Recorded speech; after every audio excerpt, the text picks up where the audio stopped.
దేవుడు నీకు ఇవ్వబోయేటటువంటి భవిష్యత్తుని గురించి నీవు తలంచాలి.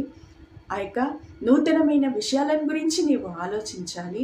వాటి మీద నీవు ఆశ పెట్టుకొని కనిపెట్టుకొని ఉన్నప్పుడు నీకు నూతనమైన బలము కలగడానికి దేవుడు నియమించబోతూ ఉన్నాడు.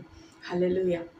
మనకి ఏ విధంగా బలం కలుగుతుంది, ఏ విధంగా మనలో విశ్వాసం పుడుతుంది, ఏ విధంగా మనం ధైర్యపరచబడతాము అని అంటే, భవిష్యత్తులో దేవుడు మనకు చేయబోయే వాటిని గురించి ఆలోచించినప్పుడు, మనం ఆ వాక్యాలను చదివినప్పుడు, ఆ విధంగా మనము మరి మన యొక్క హృదయాలను సిద్ధపరచుకుంటూ ఉన్నప్పుడు మనకు బలం కలుగుతుంది.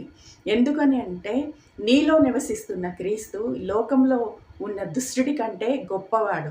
ఆయన నీలో ఉన్నవాడి, లోకంలో ఉన్నవాడి కంటే గొప్పవాడు. కాబట్టి దేవుడు నీకు బలము కలగడానికి నియమించి ఉన్నాడు. ఇగో సమస్తము క్రొత్తవిగా నీ కొరకు ఇవ్వబోతున్నానని దేవుడు మాట్లాడుతూ ఉన్నాడు. హల్లెలూయా.